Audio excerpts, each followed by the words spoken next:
Bueno, seguimos en la segunda, hoy tendremos la segunda parte, ya que el pastor David dio la primera parte del capítulo sobre la iglesia el miércoles pasado. ¿Lo recuerdan, verdad?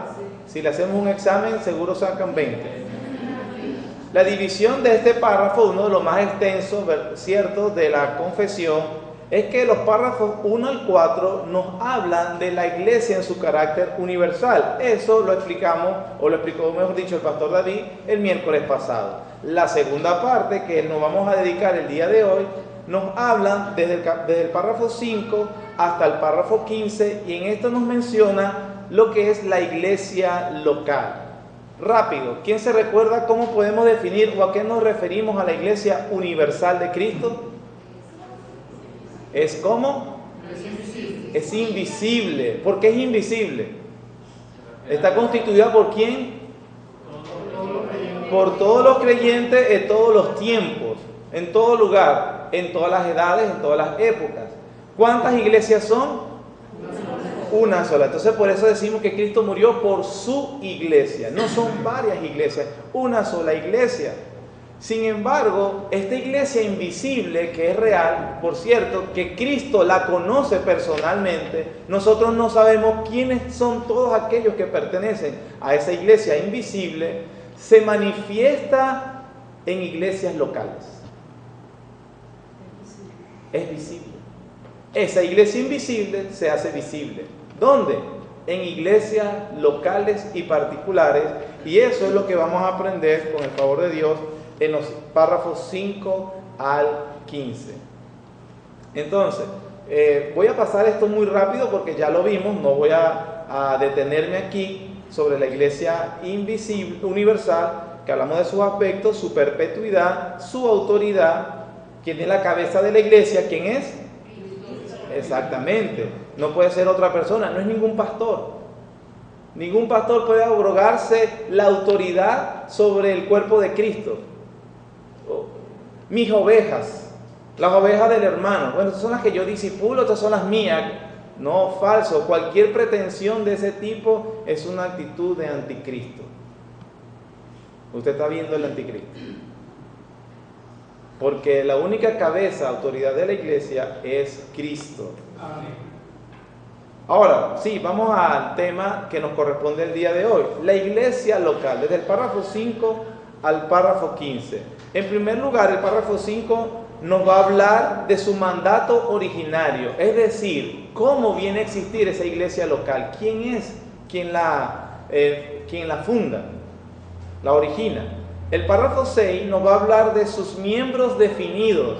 La Biblia habla de que esas iglesias locales tienen miembros definidos. El párrafo 7 nos va a hablar de ese poder autoritativo. Dios ha investido a esa iglesia donde Cristo es cabeza con un poder. El párrafo 8 al 13 nos van a hablar de su gobierno designado, es decir, cuáles son esos oficios a los cuales nosotros estamos subordinados. Y cuando digo, me refiero a todos los verdaderos creyentes, hay autoridades locales sobre ellos. Y en última instancia, párrafo 14 y 15 nos hablarán de las relaciones fraternales entre las iglesias, entre las diferentes iglesias locales. Ok. Entonces vayamos al párrafo 5, por favor. Acompáñenme en la lectura con su vista. Dice: en el ejercicio de este poder que le ha sido confiado, el Señor Jesús, tenemos que hacer una pausa. Habla de un poder que se le ha sido confiado. ¿De qué poder está hablando? Bueno, el párrafo 4 nos dice cuál es ese poder. Párrafo 4 rápidamente. La cabeza de la iglesia es el Señor Jesucristo, en quien por el designio del Padre, que todo el poder requerido para el llamamiento, el establecimiento, el orden o el gobierno de la iglesia está suprema y soberanamente investido. No puede el Papa de Roma ser cabeza de ella en ningún sentido, sino que él es aquel anticristo, aquel hombre de pecado, hijo de perdición, que se ensalza en la iglesia contra Cristo y contra todo lo que se llama Dios, a quien el Señor destruirá con el resplandor de su venida. Nota aclaratoria, en el siglo XVII, cuando se redacta esta confesión, recuerden que el Papa Romano de ese momento estaba persiguiendo a los cristianos, a los protestantes, precisamente por seguir esta fe. En ese sentido, el Papa, por eso lo redactan ellos así, ese es el anticristo, quien asume el lugar o quiere asumir el lugar de máxima cabeza en la iglesia y decir que se cree y no se cree. En ese sentido, es un anticristo. Pero toda persona que como acabo de decir, que hoy en día se crea una autoridad suprema en la iglesia, como son los falsos apóstoles de hoy, como aquellos que dicen que la iglesia es de ellos, entonces en ese sentido también son anticristos. Amén. Bueno, hablando de ese poder que el Dios, el Padre, le dio al Hijo para el llamamiento, con que lo invistió, entonces el párrafo 5 nos explica cómo ejerce Cristo ese poder. ¿Cómo lo ejerce? Párrafo 5.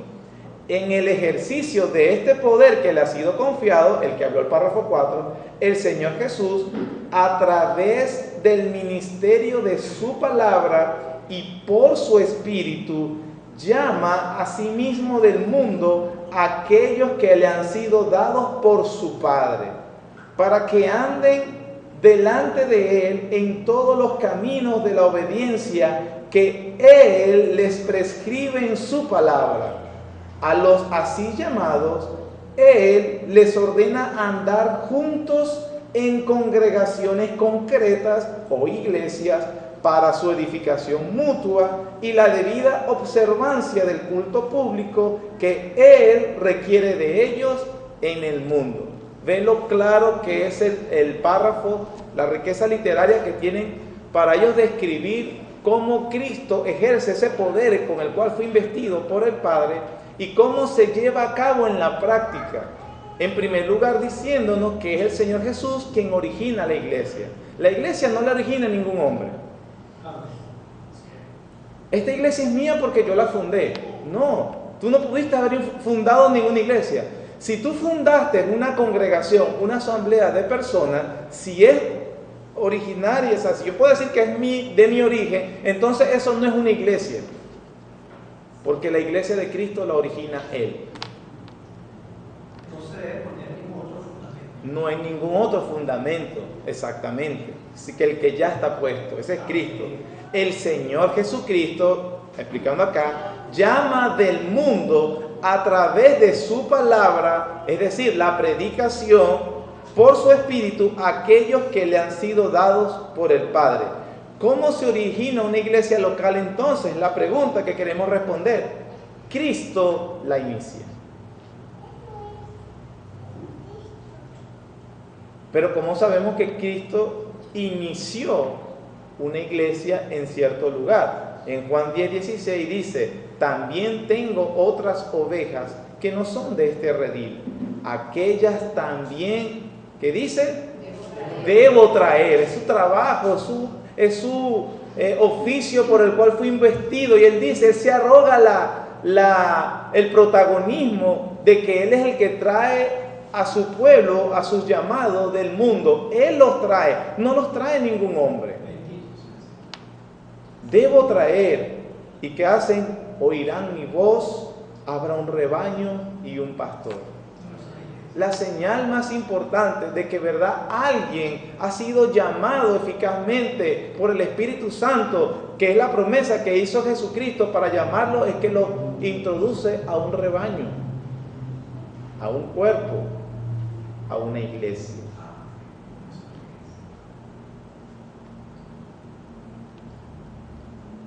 Juan 17:2, como le has dado potestad sobre toda carne, para que dé vida eterna a todos los que le diste. Esta es la oración sacerdotal del Señor Jesús, Juan 17, y Él dice, yo vine a hacer tu voluntad. ¿Cuál? La de darle, yo tengo la potestad de darle vida eterna a todos los que me diste, a un pueblo específico.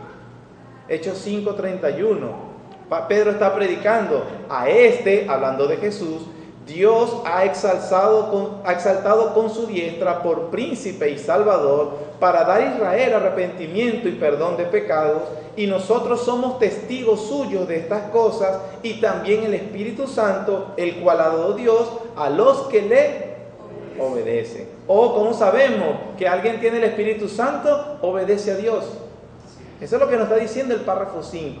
Dios los ha juntado para que hagan algo específico, conciertos de rock que motiven a los jóvenes que están perdidos. Dejen de ir a las drogas y vengan al club que es ahora la iglesia, que es tan divertida como cualquier lugar, cualquier discoteca en Barquisimeto.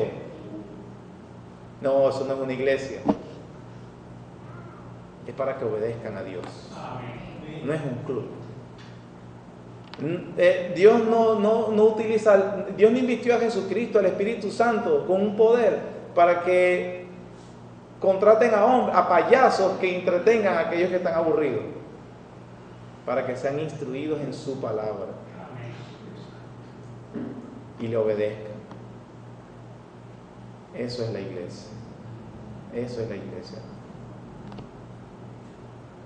El Señor Jesucristo les manda a que anden en los caminos que Él prescribe en su palabra, lo cual me indica que si desde mi persona o cualquier otra persona que se pusiera a hablar aquí desde el púlpito, cualquiera de sus maravillosas y buenas ideas, ninguno de nosotros está obligado a seguirlo.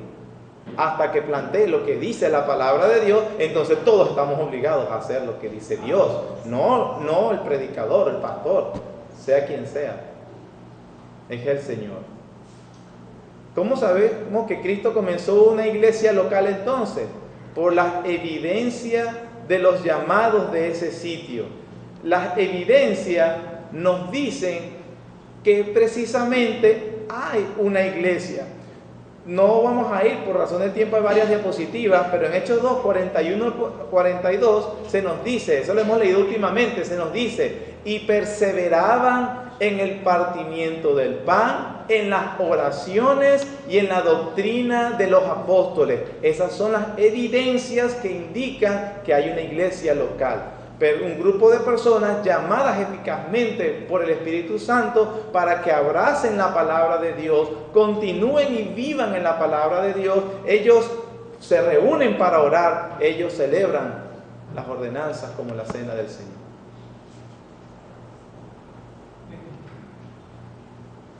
Por lo tanto, pudiéramos reunirnos e irnos al Parque del Este a jugar una partida de béisbol, softball. Pudiéramos hacerlo, no hay nada de malo en sí mismo. Estamos los hermanos que tenemos amistad y podemos jugar. Podemos hacer otra cosa, podemos hacer una comida. Pero con respecto a cuando se reúne la iglesia, es para estas cosas, para predicar la palabra de Dios o meditar en la palabra de Dios, las oraciones y la comunión unos con otros. Eso es precisamente cuando la iglesia está reunida. Por eso le digo que podemos hacer otras cosas, pero eso no es una actividad oficial de la iglesia. Esta es una actividad oficial de la iglesia. Hemos reunido centrándonos en la palabra de Dios. El teólogo Samuel Waldron dice lo siguiente: el mandato de Cristo a su pueblo de andar juntos en iglesias particulares es más que simplemente otro de sus preceptos. Este precepto crea la estructura o contexto en que la Gran Comisión, especialmente la tercera parte aludida en la confesión, se lleva a cabo. El pasaje clásico de la Gran Comisión es cuando el Señor Jesucristo, después de la resurrección, le dice a su discípulo: toda potestad me dada en el cielo y en la tierra, por tanto, id y haced discípulos a todas las naciones, bautizándoles en el nombre del Padre, del Hijo y del Espíritu Santo. La tercera parte es enseñándoles todas las cosas que os he mandado. Entonces, Cristo origina una iglesia llamándolos por su evangelio, salvándolos, bautizándolos, congregándoles una congregación particular para cumplir la tercera parte, enseñándoles todo lo que os he mandado. La iglesia se ve cuando esa iglesia o ese grupo de personas que mostraron cierto entusiasmo por el evangelio comenzaron a congregarse para aprender qué mandó Cristo. Para aprender qué mandó Cristo. Es por eso, hermano, y esto lo digo con mucho cuidado. Podríamos hacer una actividad, por ejemplo, en una zona de bajos recursos, que nos reuniéramos como hacen en algunos lugares y vamos a llevarles una comida. Eso está bien, eso no está mal. Pudiéramos aprovechar y por supuesto predicar el Evangelio. Entonces congregamos, imagínense, o en esta situación en nuestro país, vamos a un barrio escaso y le decimos que hay comida gratis. Imagínense cómo se va a llenar eso. ¿Cierto? Y aprovechamos y le predicamos. Pudimos ayudarles en una necesidad física y le predicamos. Ahí no hay iglesia. Fue una reunión que hicimos. Ahora, de esa predicación, si el Señor quiere, surgirán aquellos que Él ha llamado eficazmente a través, no del pan físico, sino de la predicación del Evangelio. Y estas personas van a querer entonces otra vez reunirse contigo, pero esta vez no para que les des otra vez sopa o la pasta o la arepa, para que les des el pan de vida. Ahí hay una iglesia. Allí hay una iglesia. Cuando ya las personas se congregan con la motivación de escuchar el pan de vida. Por lo tanto, la verdadera iglesia no está pendiente que si lo están entreteniendo, si es divertido, no, está pendiente que predíqueme la palabra, predica la palabra. Mis ovejas oyen mi voz y me siguen. Esa es la verdad. Eso digo porque es apropiado que podamos hacer eso si tuviéramos el recurso. No estoy diciendo que no lo hagamos, pero que prediquemos el Evangelio y luego veamos quiénes el Señor llama eficazmente. Párrafo 6. Sus miembros definidos. Párrafo 6. Los miembros de estas iglesias son santos por su llamamiento. En una forma visible manifiestan y evidencian por su profesión de fe y su conducta, su obediencia al llamamiento de Cristo. Y voluntariamente, esa parte es importantísima, hermano, y voluntariamente acuerdan andar juntos conforme al designio de Cristo, dándose a sí mismos al Señor y mutuamente por la voluntad de Dios, profesando sujeción a los preceptos del Evangelio. Una característica esencial: ellos se dan voluntariamente. No los tienes que manipular, no los tienes que obligar, no los tienes que amenazar. Se te va a morir el hijo, se te va a enfermar la mujer, se te va a morir de cáncer, te va a llegar la maldición, vas a caer en bancarrota si tú no. Ese temor, esas cadenas, ese no es el cuerpo de Cristo.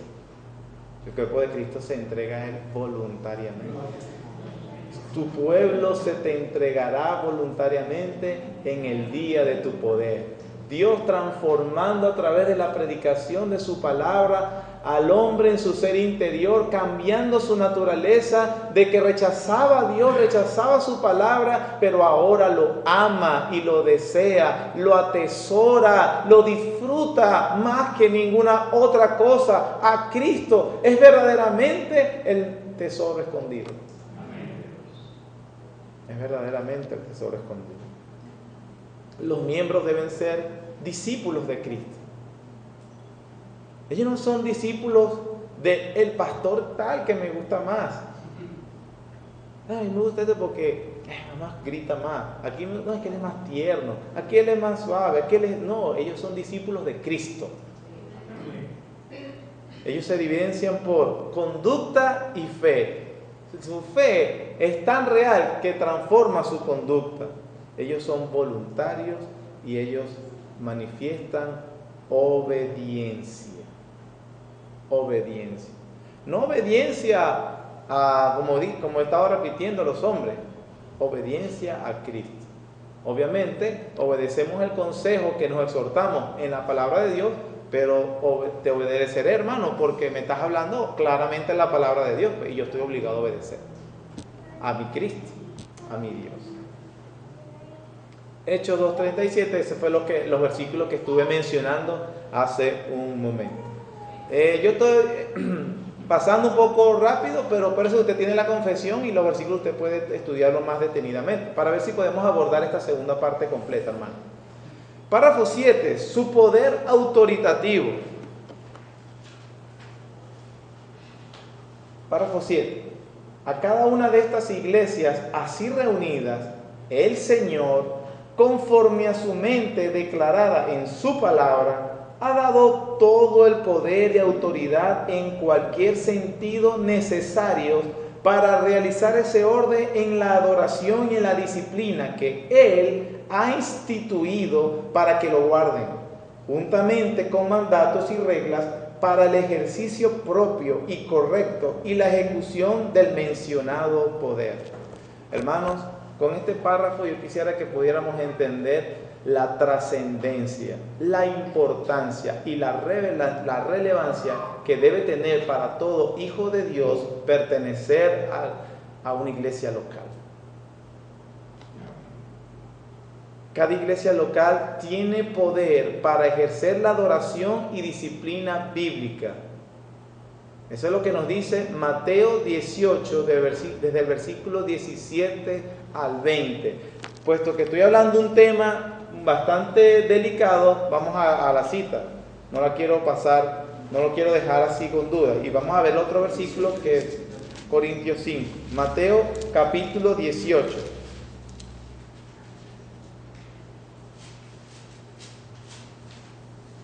Versículo, vamos a leer desde el 15. Capítulo 18, desde el 15 hasta el 20. Por tanto, si tu hermano peca contra ti, ve y repréndele estando tú y él solos. Si te oyere, has ganado a tu hermano. Miren esto, hermano.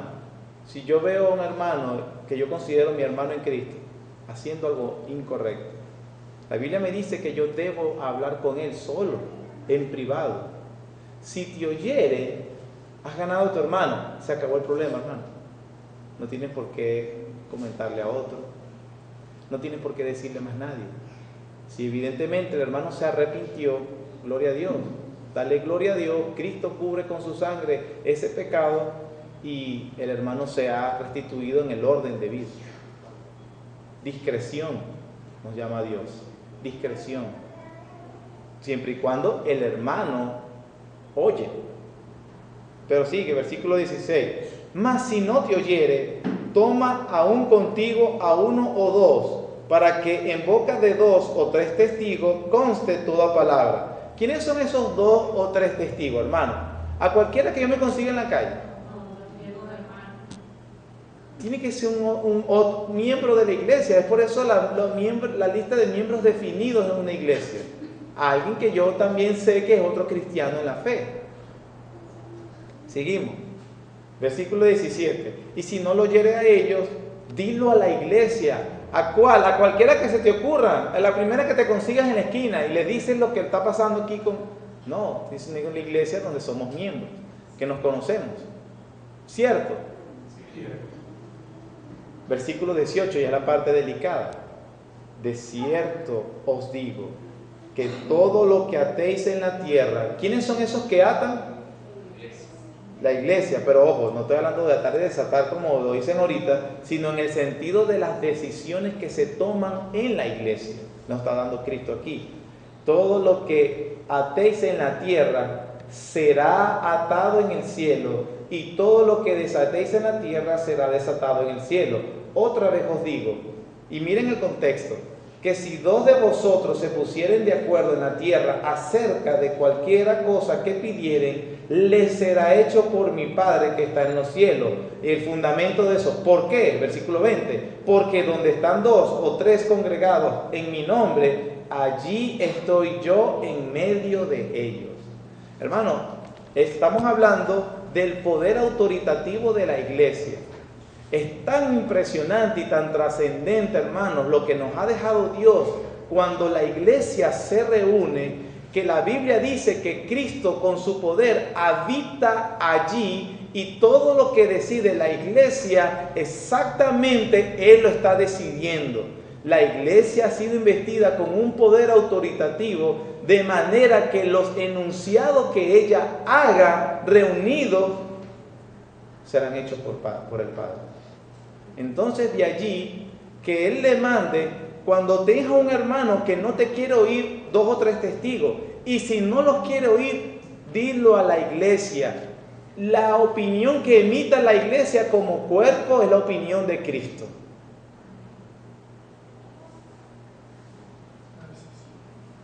Yo quiero ser cristiano, pero fuera de la religiosidad, de los compromisos nominal, yo no quiero que me conozcan, que sepan quién soy yo, que no me estén vigilando, que mientras menos sepan de mí mejor, mientras yo vaya cuando yo quiera y nadie me esté preguntando nada, si falto, falté, esa es mi vida, este es mi problema. Bueno, eso no es un cristiano.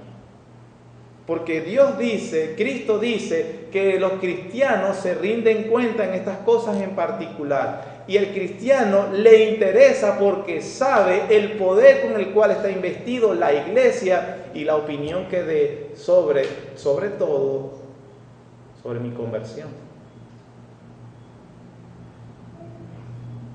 De manera que después de tomar un caso y la iglesia emite un juicio,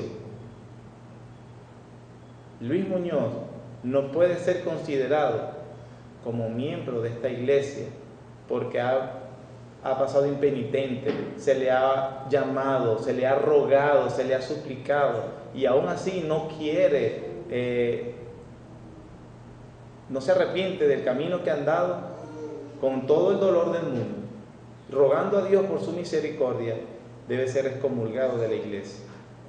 Y si eres excomulgado del cuerpo de Cristo, significa que para Dios no es cristiano. Así es el poder autoritativo con el cual Dios está en medio de la iglesia. Cristo, como dice su palabra. ¿Lo estamos viendo, hermano? Es muy importante la trascendencia de esta verdad. Por eso yo no voy a la iglesia, no me interesa.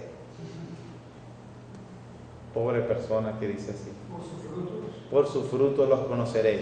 1 Corintios 5, 4 al 5, un caso que Pablo toma de la iglesia de Corinto, también nos da este ejemplo. Cuando Pablo dice en el versículo 4 al 5, en el nombre de nuestro Señor Jesucristo, reunidos vosotros y mi espíritu, con el poder de nuestro Señor Jesucristo. Cuando Pablo convocó a la iglesia de Corinto a reunirse para tratar el caso del incesto que estaba ocurriendo en la iglesia, Pablo les dijo, cuando ustedes se reúnan en el nombre de Cristo, el poder de Cristo está allí. La trascendencia de la iglesia. Cuando nos reunimos el domingo, el poder de Cristo. Y Cristo prometió estar en su iglesia. Hay personas que dicen, el culto estuvo aburridísimo, fastidioso.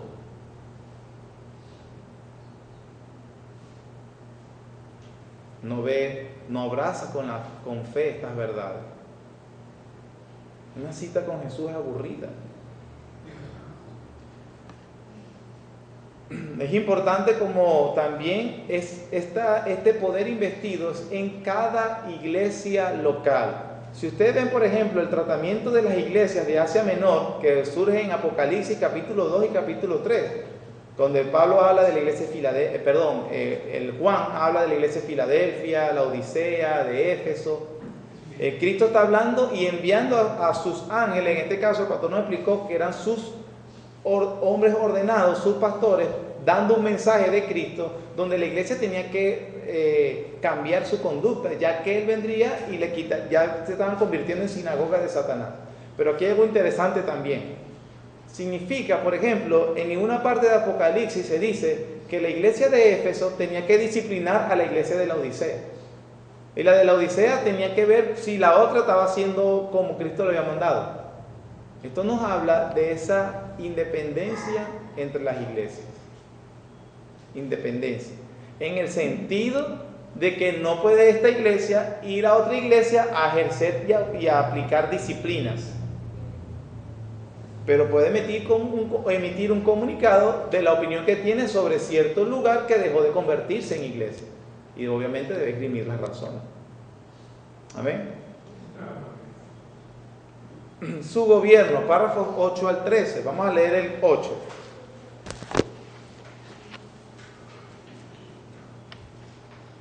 Una iglesia local, reunida y completamente organizada de acuerdo a la mente de Cristo, está compuesta por oficiales y miembros. Los oficiales designados por Cristo para ser escogidos y apartados por la iglesia, así llamada y reunida, para la particular administración de las ordenanzas y el ejercicio del poder o el deber que Él les confía o al que Él les llama, para que continúen hasta el fin del mundo, son los obispos o ancianos y los diáconos. Entonces, el párrafo 8 nos habla de la identidad del gobierno local que tiene cada iglesia en particular.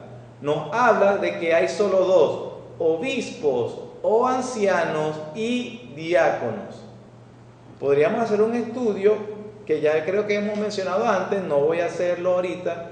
La palabra obispos, ancianos, presbítero, pastor, supervisor, son términos intercambiables, son la misma persona con diferente terminología. Eso ahí el testimonio del Nuevo Testamento es abundante acerca de eso.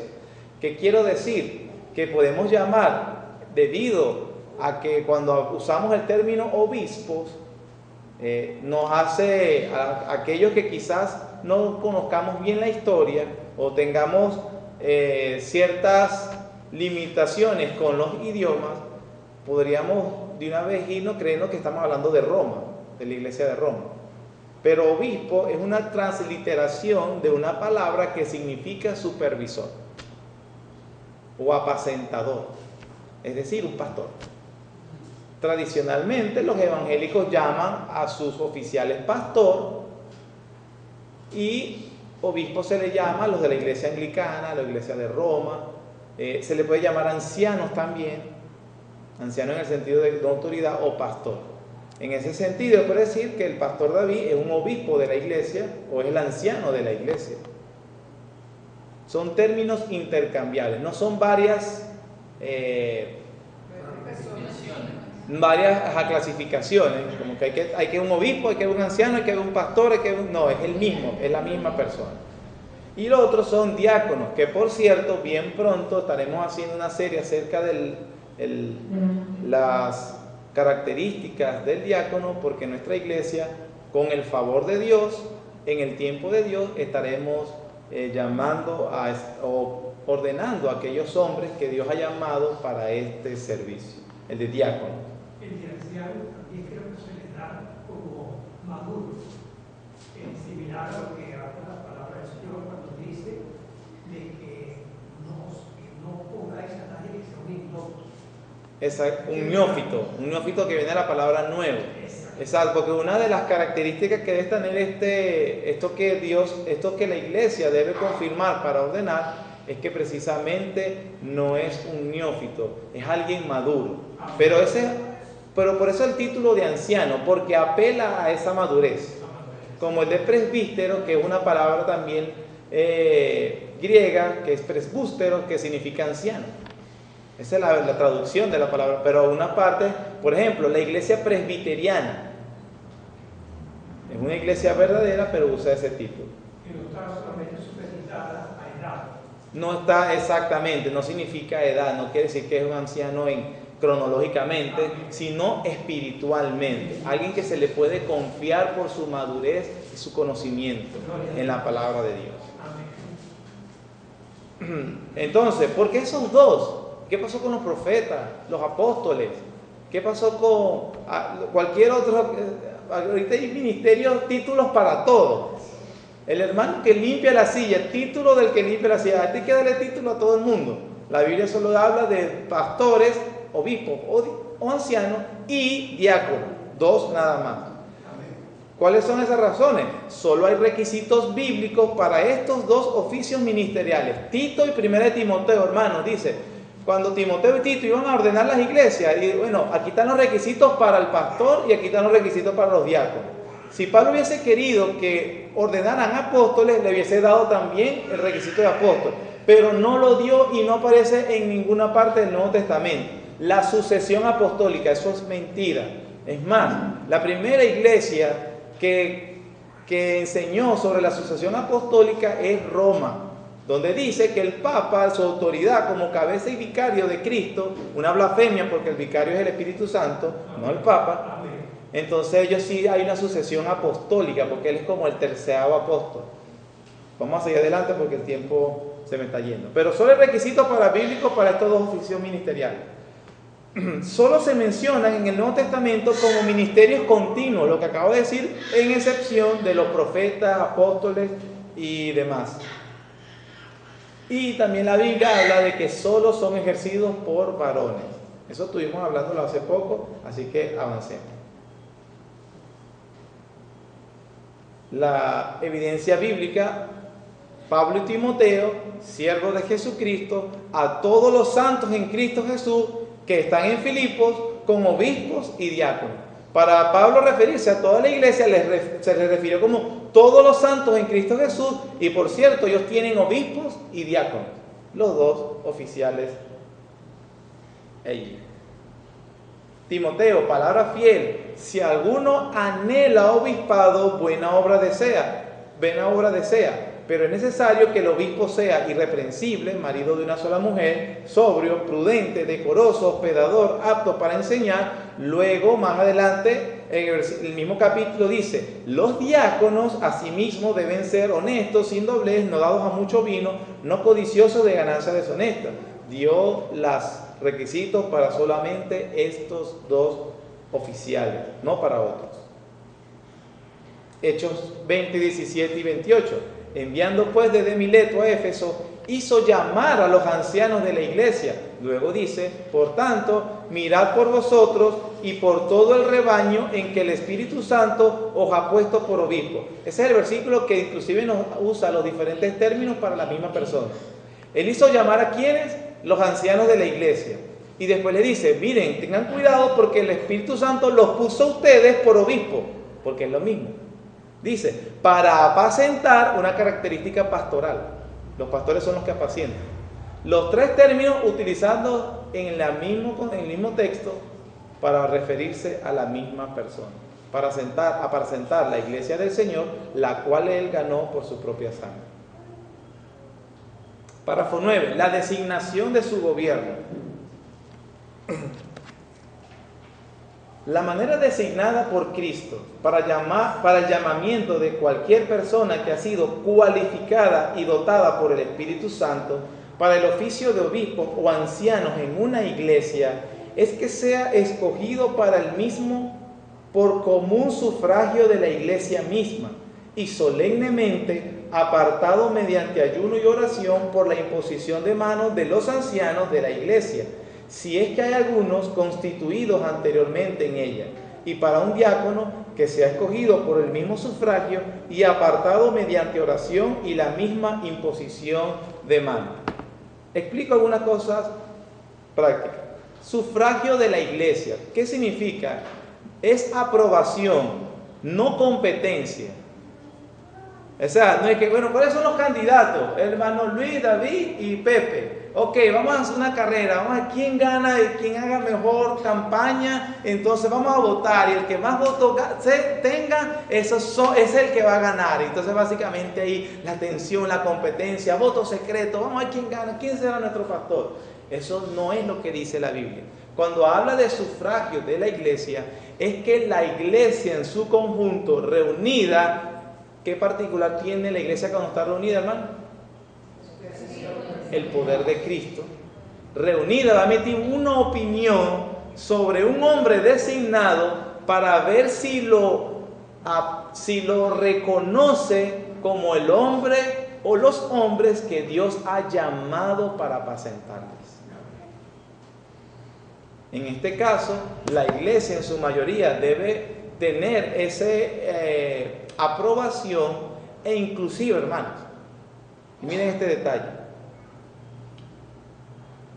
Supongamos que yo no estoy de acuerdo con uno, como miembro. No estoy de acuerdo que el hermano quizás sea el que Dios llamó. Yo debo dar las razones que sostengan mi rechazo, las cuales deben ser expuestas de acuerdo a la gravedad con los ancianos o pastores que están dirigiendo el proceso ya sea de la iglesia o de otras iglesias ayudando si en esa iglesia no hay pastor todavía, y expuesto a la iglesia. Esta persona puede estar equivocada en la razón por la cual no está de acuerdo. Por lo tanto, como no tiene razones contundentes bíblicamente, esta persona debe subordinarse a la decisión de la iglesia en conjunto. Ese es nuestro pastor y le debe respeto. Entonces, ¿cuál es la razón para la que que una iglesia no acepte a unos hombres que Dios ha cualificado y estén siendo señalados? Deben decir la razón por la cual no puede. Y esa razón debe estar fundamentada en la Biblia, con respecto a los requisitos descritos en 1 Timoteo y Tito. Yo pudiera decir, lo que pasa es que me parece muy joven.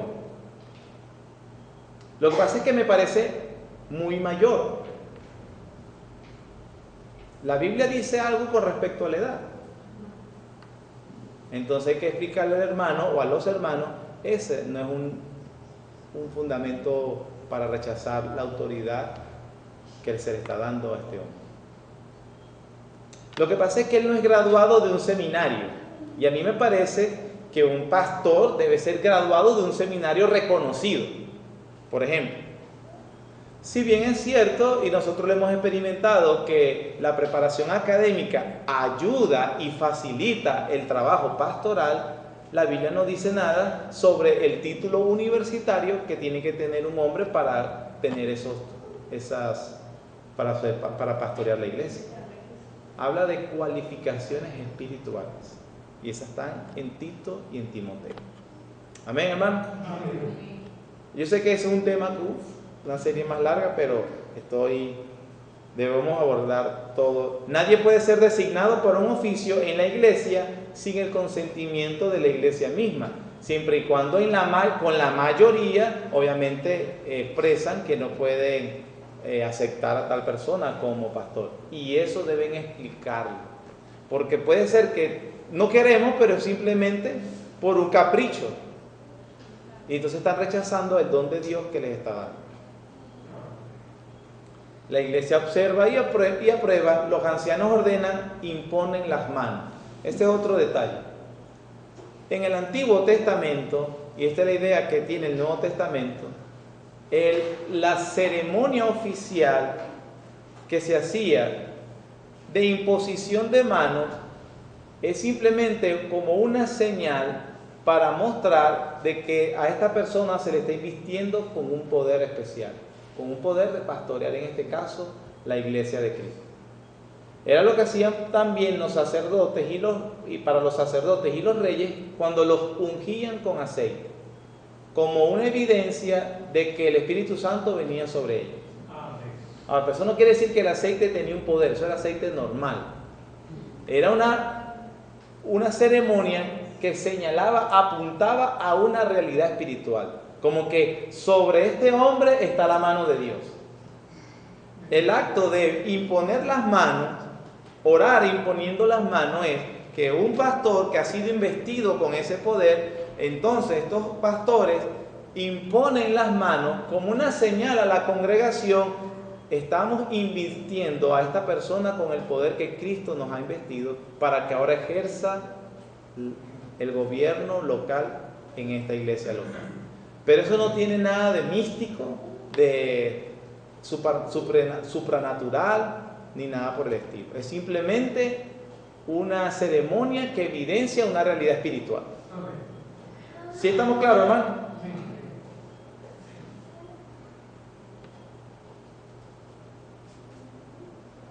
Como dice Hechos 14, constituyeron ancianos en cada iglesia y, habiendo orado con ayunos, le encomendaron al Señor en quien habían creído.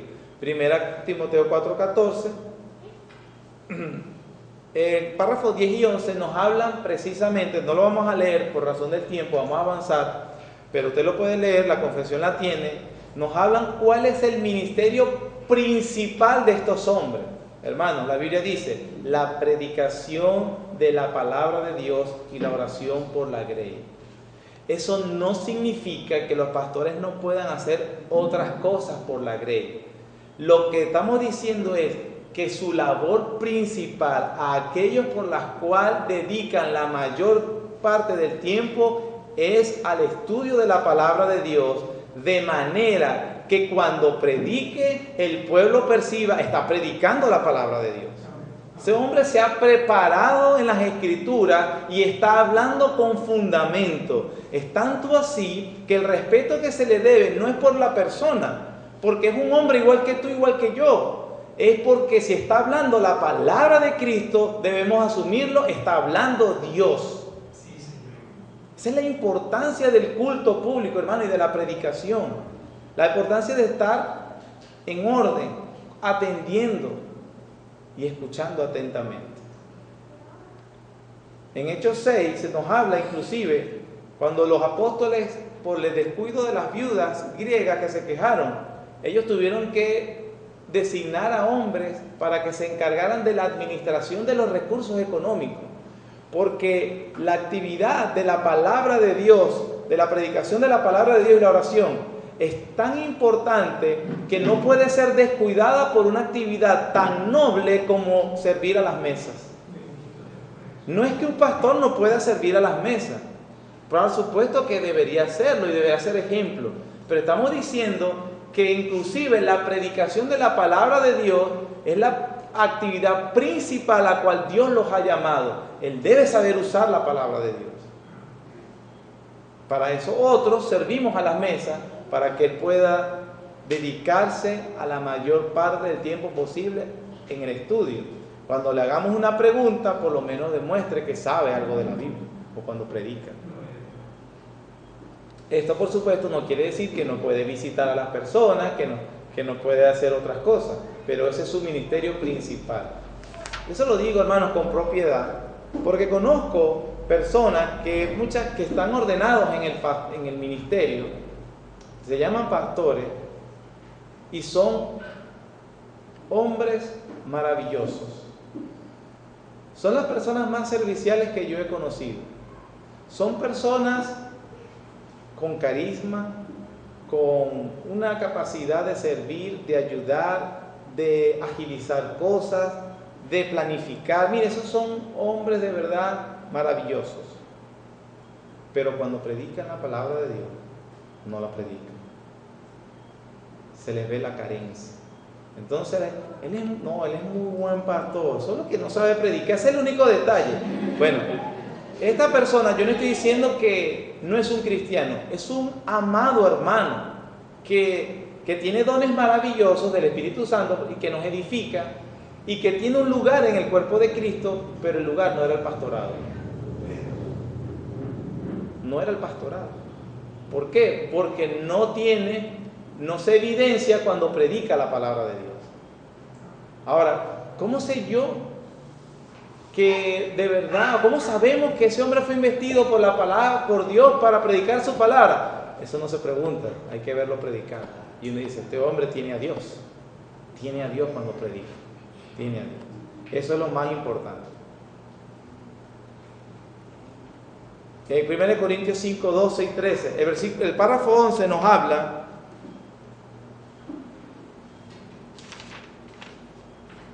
Párrafo 11. Párrafo 10. Siendo la obra de los pastores atender constantemente al servicio de Cristo en sus iglesias, en el ministerio de la palabra y la oración, velando por sus almas, como aquellos que han de dar cuenta a Él, es la responsabilidad de las iglesias a las que ellos ministran, darles no solamente todo el respeto debido, sino compartir también con ellos todas cosas buenas según sus posibilidades, de manera que tengan una provisión adecuada, sin que tengan que enredarse en actividades seculares y puedan también practicar la hospitalidad hacia los demás. Esto lo requiere la ley de la naturaleza y el mandato expreso de nuestro Señor Jesús, quien ha ordenado que los que predican el Evangelio, que vivan del Evangelio. Nota importante, compartir estos bienes según las posibilidades.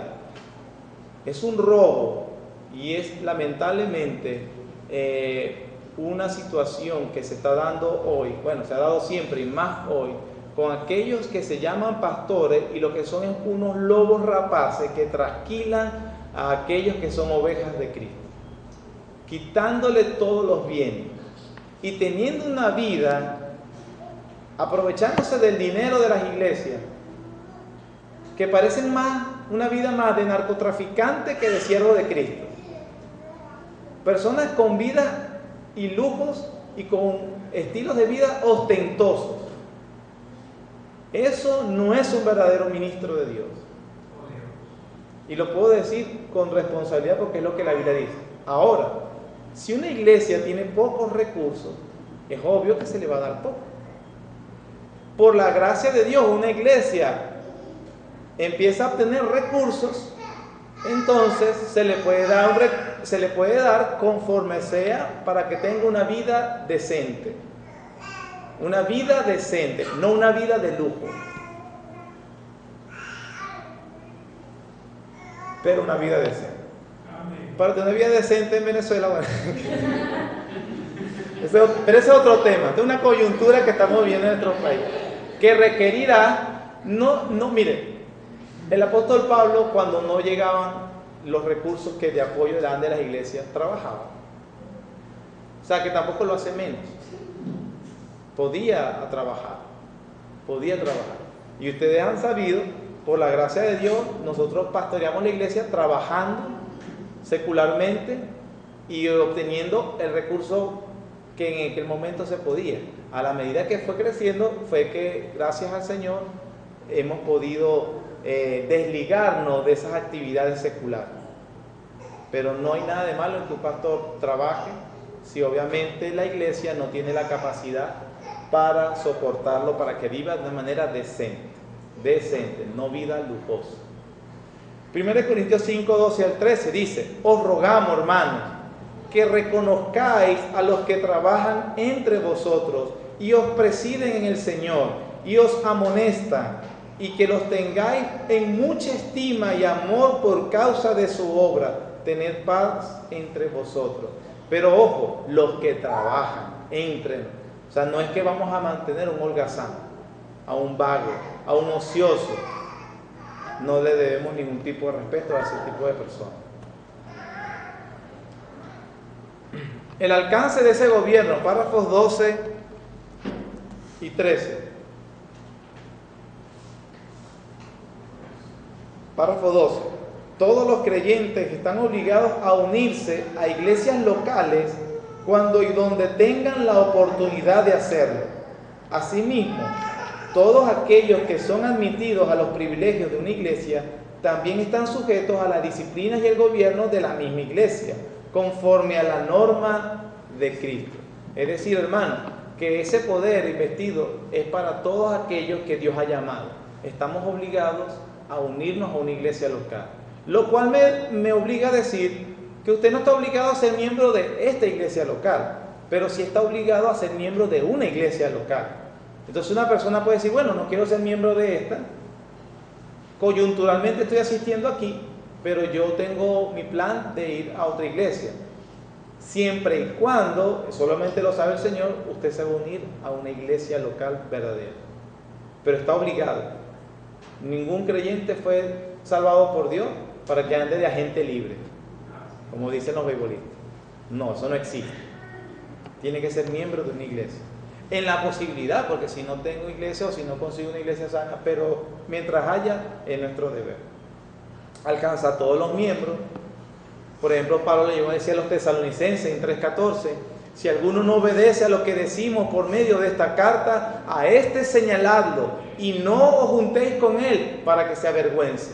Es necesario entonces estar miembro de una iglesia local. Para que no obedece, miren, el hermano Luis Muñoz está actuando de manera discordante. Hebreos 13:17: obedeced a vuestros pastores y sujetaos a ellos. Obviamente yo tengo que ser miembro de una iglesia para saber quién es mi pastor local. No es a todos los pastores. Yo no estoy obligado a sujetarme a los pastores de otros lugares que ni conozco. Yo estoy obligado, soy miembro de esta iglesia, estoy obligado por el Señor a obedecer a mi pastor, en este caso el pastor David. Yo también soy otra oveja. No es que soy pastor, yo soy máxima autoridad, o sea, ustedes están, no, yo por la gracia de Dios se me ha dado ese privilegio, pero yo soy una oveja que tiene autoridad también. Yo tengo un pastor, y ese es el hermano David Araújo. Alcanza todas sus situaciones. Mateo 18 ya lo leímos, Hebreos 13, 17 ya lo leímos también.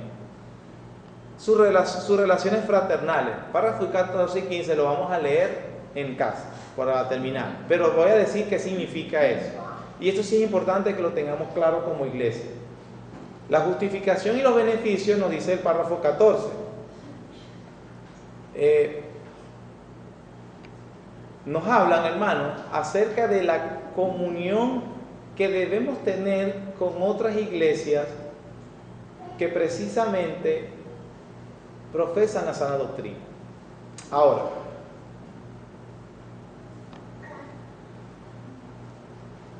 es bien sabido que hay iglesias que quizás no están doctrinalmente sólidas. Eso se le puede atribuir a muchas causas. Pero en la medida que una iglesia muestra el deseo de aprender, es nuestro deber cristiano es abrir todos nuestros brazos y manos y posibilidades para ayudarlos a crecer en la fe.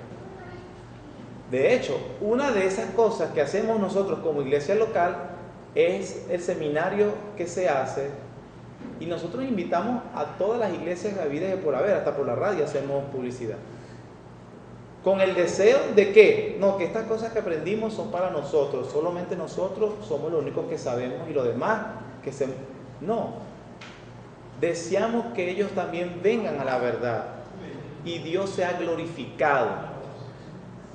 El punto no es hacer una denominación única, no, el punto es que los pastores de esa iglesia tengan herramientas sólidas y entonces enseñen bien la palabra de Dios, y así Dios será glorificado.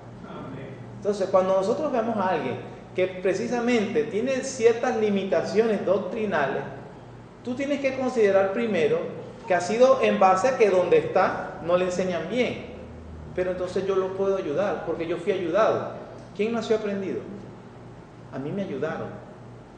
Y mi deber cristiano es ayudar a otros, tener paciencia, tener amor, buscarla, hermano, querido. Te doy los recursos, aquí hay libros, aquí hay un seminario, aquí hay estos videos, aquí hay esto, aprende.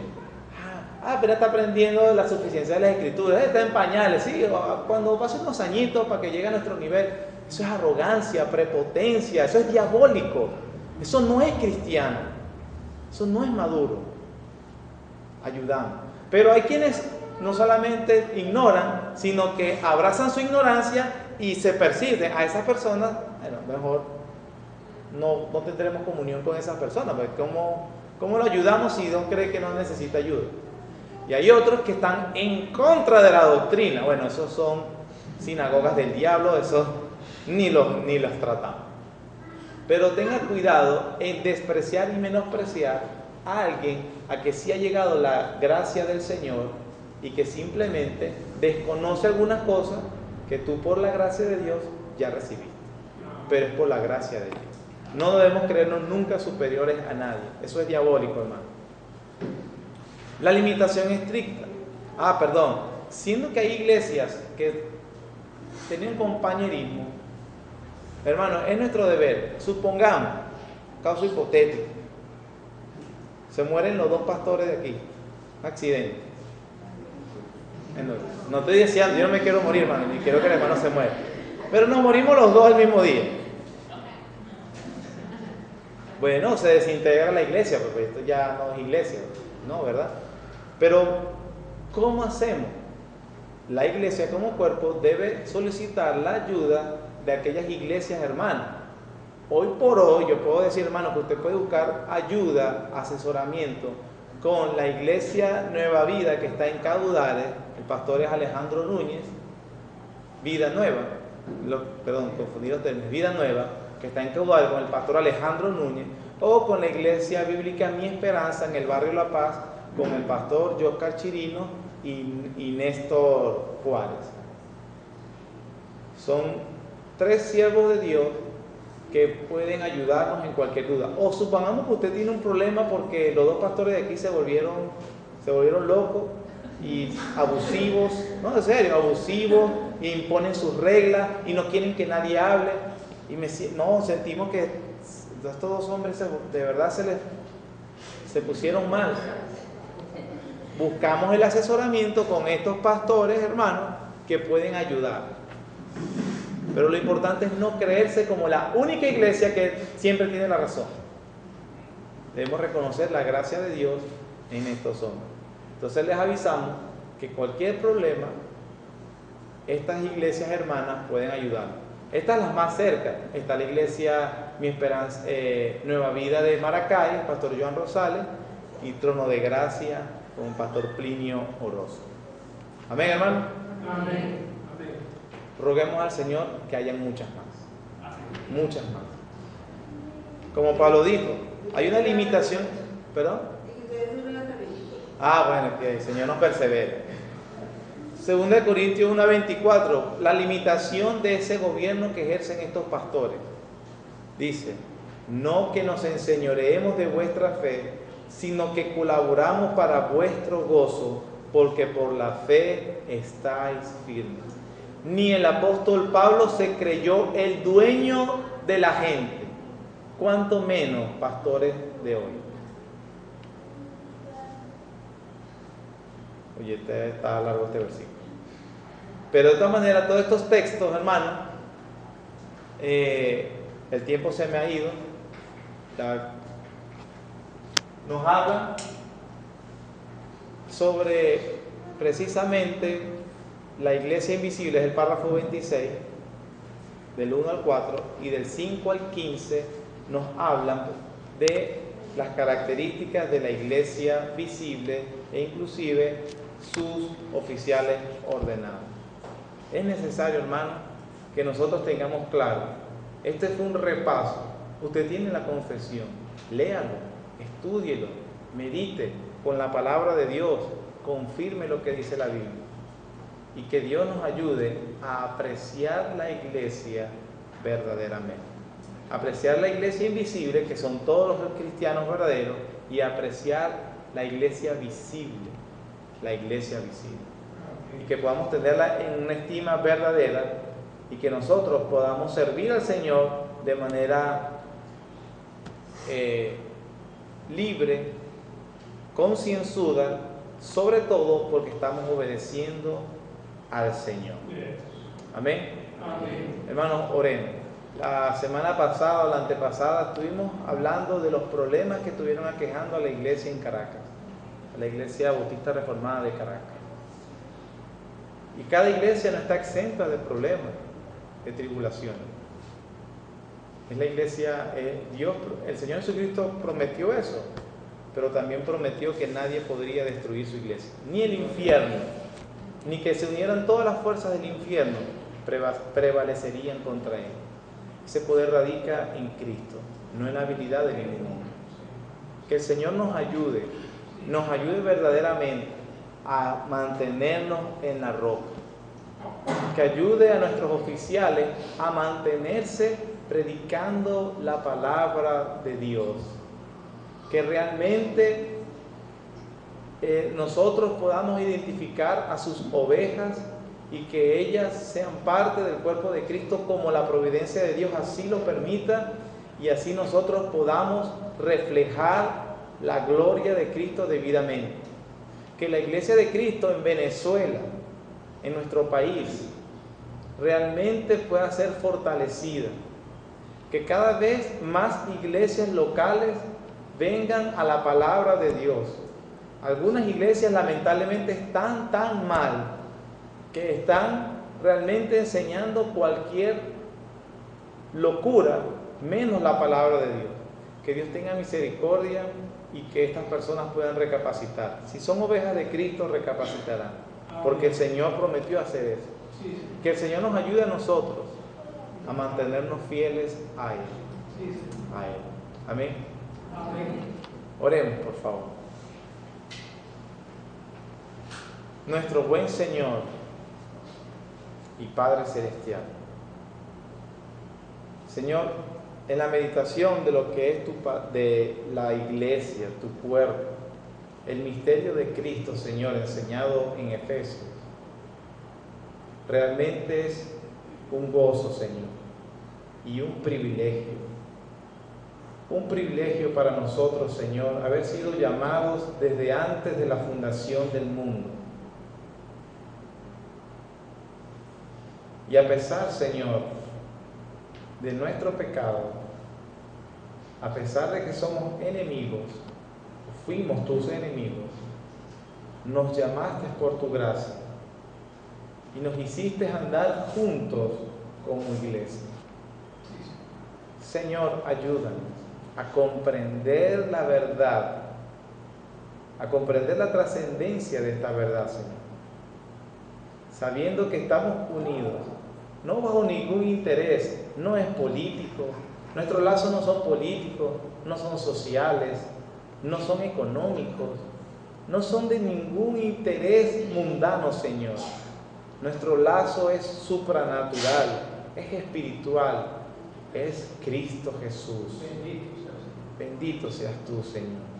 Por eso es que nos podemos llamar hermanos.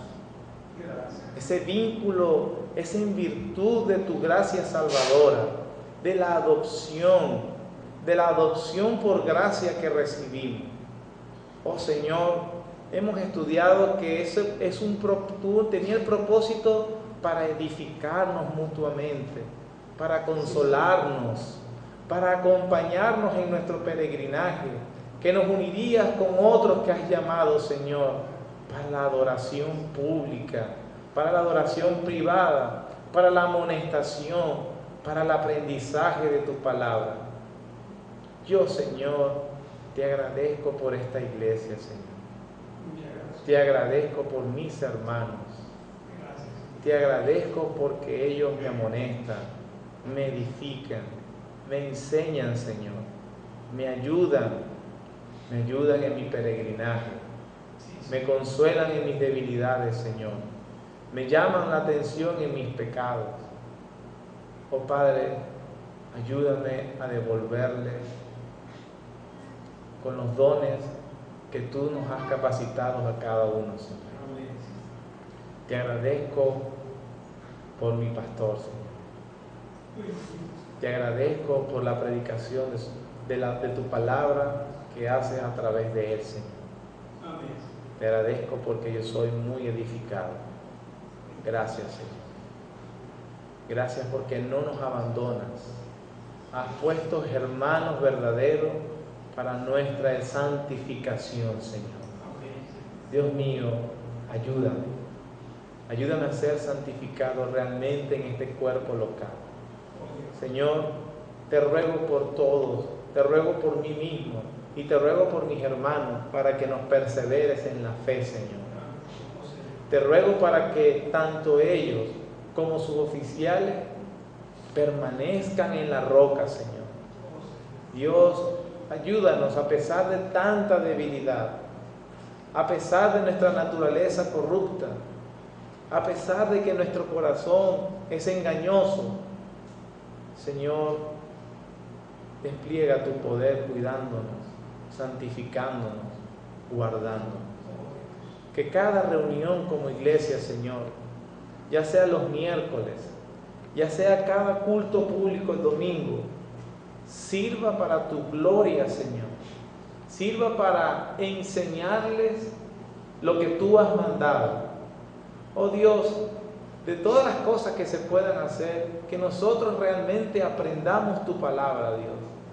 Que tú seas predicado abundantemente. Que veamos a Cristo en medio de la predicación. Que lo glorifiquemos. Que nuestras almas abracen la sana doctrina. Señor, que nos edifiquemos en ella. Que la compartamos. Que prediquemos tu palabra. Ayúdanos cuando estamos reunidos, ayúdanos cuando estamos separados, porque aún cuando estamos en nuestros oficios personales, particulares, cuando estamos en nuestras casas, seguimos siendo tu iglesia. Y estamos llevando tu nombre a cada lugar que vayamos, Señor. Oh Dios, no permitas que caigamos en la hipocresía, Señor, de actuar como cristianos solo cuando estamos reunidos aquí. Señor, esa es la evidencia de que realmente no hay vida espiritual. Si alguno de nosotros ha caído en eso, Señor, yo te ruego, te suplico que le des la salvación, Señor, y que pueda arrepentirse verdaderamente de sus pecados y que sea injertado no solo en la iglesia local, sino en la iglesia invisible, tu verdadera iglesia, Señor. La iglesia que tú ves. Ayúdanos, Señor. Ayúdanos, protégenos contra el error. Protégenos, Señor, contra lo novedoso que no viene de tu parte, Señor. Protégenos de la tentación, protégenos del maligno, Señor. Guíanos, por favor, que podamos nosotros conocer la longitud, la profundidad, la anchura y la altura del amor de Cristo, y seamos edificados en Él, Señor. Padre, yo aprovecho y te ruego también por las situaciones particulares o generales que estamos viviendo como iglesia. Te ruego, Señor, que nos ayudes a vivir como luminares, a que reflejemos tu luz en medio de todas las circunstancias. Gracias por tu amor, Señor. Gracias por tu bondad. Gracias porque nos das riquísimas promesas. Sobre todo, que estamos en tu mano y que absolutamente nada nos puede separar. Qué seguridad, Señor. Qué descanso.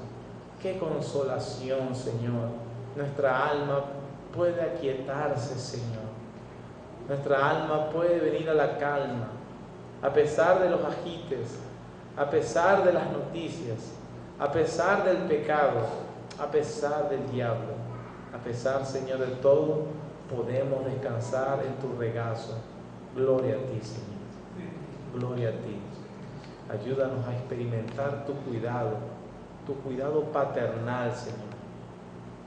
Tu cuidado paternal en nuestra vida. A que somos tu pueblo, elegido, escogido, santificado y guardado por el poder de Dios. Señor, gracias. Alabado seas tú, Señor. Dirígenos, por favor. Enséñanos. Y que nosotros, Señor, podamos hacer lo que dice tu palabra siempre. Te lo rogamos, Padre, en el nombre de Jesucristo, tu Hijo amado, Señor. Amén.